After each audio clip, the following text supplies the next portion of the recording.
사랑하는 성일교회 성도 여러분, 요 며칠 눈이 좀 왔는데요. 눈 때문에 고생하신 그런 가정은 없는가 걱정이 됩니다. 늘 하나님께서 보호하시는 그런 우리 성일교회 성도님들이 되기를 소망합니다. 오늘 이 아침에 주시는 하나님의 말씀으로 이 시간 또 함께 은혜 받고 오늘 하루를 승리하며 살기를 소망합니다. 제가 먼저 기도하고 하나님의 말씀을 함께 보겠습니다. 주님, 이 시간에 저희들이 주님의 말씀을 보기를 소망합니다. 눈으로 보고 귀로 듣지만 마음으로도 들을 수 있도록 주님 인도하여 주옵소서. 예수님의 이름으로 기도드립니다. 아멘. 이 시간 함께 보실 하나님 말씀은요, 마태복음 2장 1절부터 12절까지입니다. 헤롯 왕 때에 예수께서 유대 베들레헴에서 나심에 동방으로부터 박사들이 예루살렘에 이르러 말하되 유대인의 왕으로 나시니가 어디 계시냐? 우리가 동방에서 그의 별을 보고 그에게 경배하러 왔노라 하니 헤롯 왕과 온 예루살렘이 듣고 소동한지라.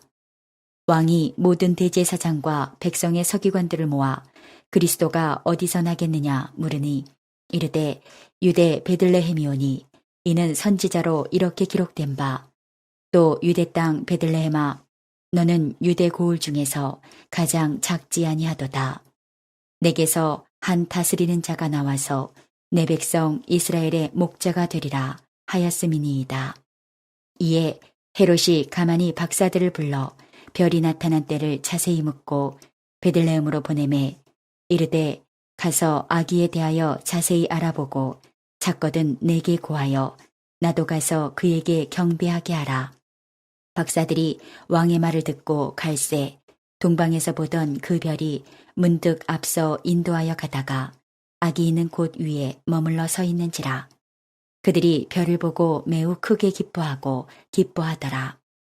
집에 들어가 아기와 그의 어머니 마리아가 함께 있는 것을 보고 엎드려 아기께 경배하고 보배압을 열어 황금과 유향과 몰약을 예물로 드리니라.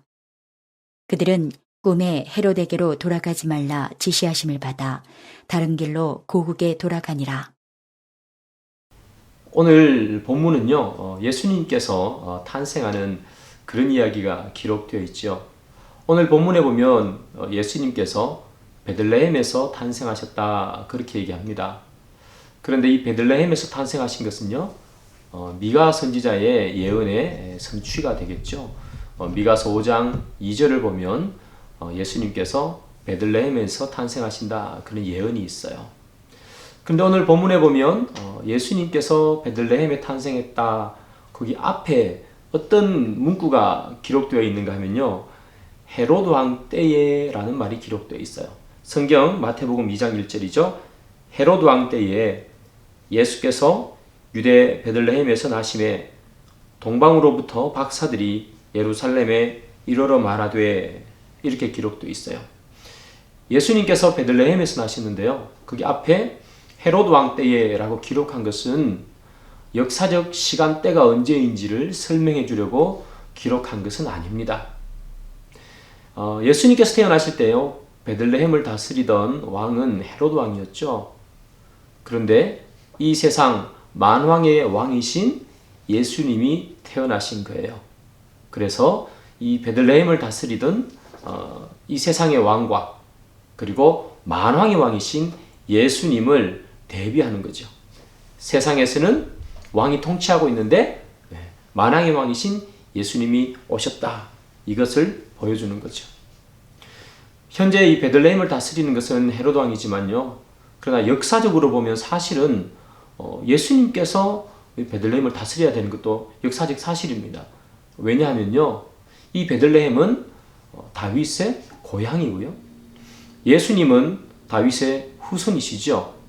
그래서 다윗 왕으로 계속해서 또 그 아들이 왕권을 물려받았다면 예수님께서 또 베들레헴을 다스려야 되는 그런 일들도 있게 되는 거죠. 자, 오늘 예수님께서 베들레헴에서 나셨는데요, 동방박사가 찾아옵니다.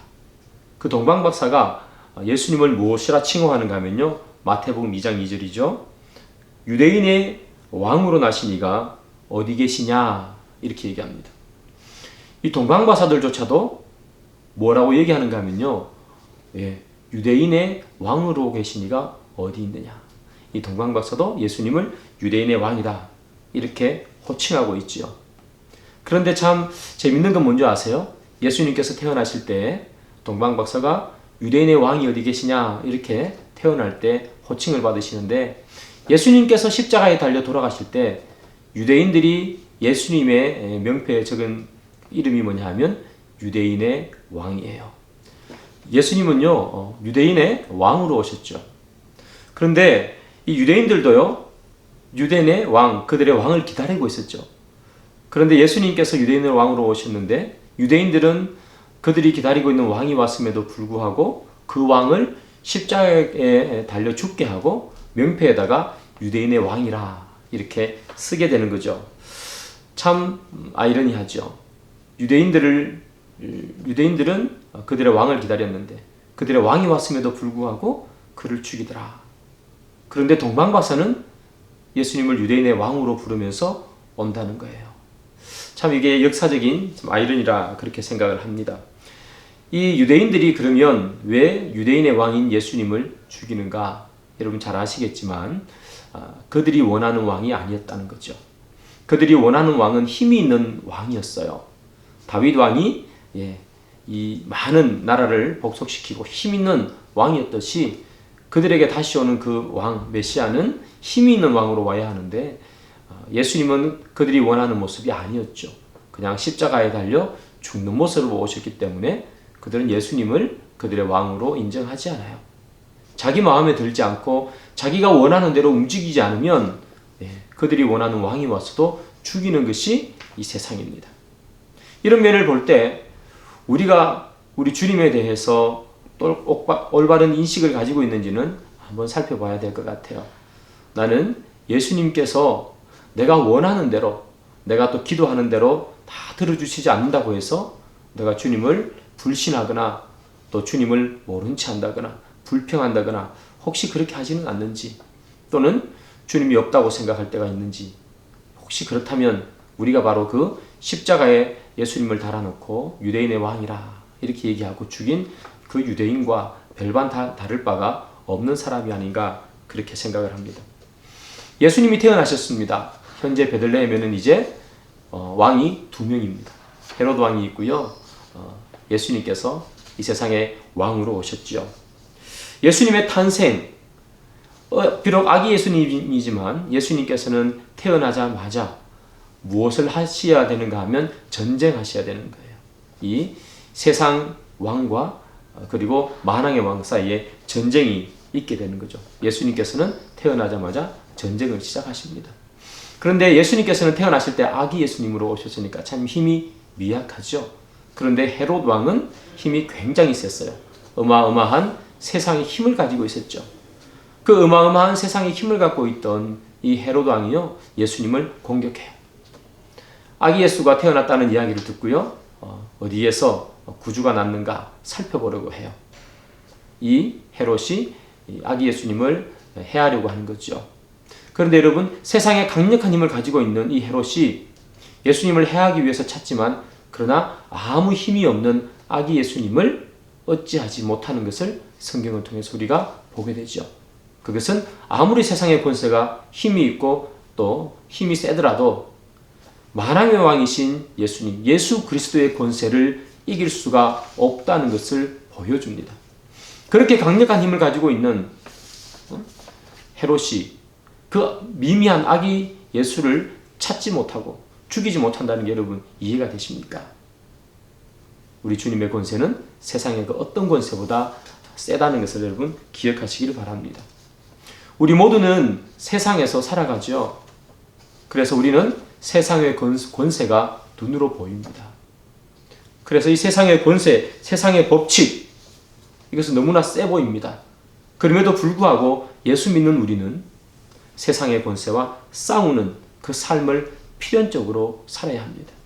예수님께서 아기 예수님으로 태어나자마자 세상의 왕과 필연적으로 싸워야 하는 운명이었던 것처럼 우리 또한 세상에서 살면서 세상 권세와 싸워야 하는 것이 우리의 운명이죠. 세상 권세를 싸워서 어떻게 해야 될까? 세상 권세는 너무나 힘이 세고 강력한 것 같습니다. 그래서 우리가 질 때가 많죠. 그러나 여러분, 우리가 그 위에 대해서 이길 수 있는 것은 무엇인가 하면 우리가 이길 수 있는 힘은 다름이 아니라 하나님의 권세를 지켜나가는 것, 타협하지 않는 것, 그것이 이기는 거죠. 세상 권세와 타협하는 순간 우리는 지게 됩니다. 그러나 세상 권세와 타협하는 것이 아니라 주님께서 주신 권세를 그대로 가지고 있다면 우리는 세상을 이길 수 있는 거죠. 사랑하는 여러분, 여러분 가운데 혹시 세상의 권세가 너무나 강해서 세상의 권세와 타협하고 살아가는 분이 혹시 계신가요? 세상의 권세가 너무 힘이 세서 무시무시해서 세상의 권세 쪽으로 조금은 한 발을 디디고 그렇게 살아가는 분이 계신가요? 그렇게 살 때 결국 우리는 패하게 됩니다. 예수님을 보면요, 아기 예수님이지만 세상의 권세는 주님의 권세를 이기지 못합니다. 우리가 비록 개인으로는 참 미약한 사람이지만 주님께서 주시는 그 믿음을 지킨다면 세상의 권세를 이길 줄 믿습니다. 오늘 하루도 우리의 믿음을 잘 지켜서 세상의 권세를 이기는 우리 모두가 되기를 소망합니다. 기도하겠습니다. 주님, 세상의 권세는 참 강하고 무섭습니다.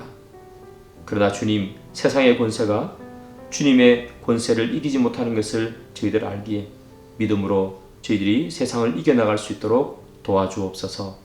예수님의 이름으로 기도드립니다. 아멘. 네, 사랑하는 여러분, 계속해서 말씀 보시고요. 또 기도하시는 여러분 되기를 소망합니다.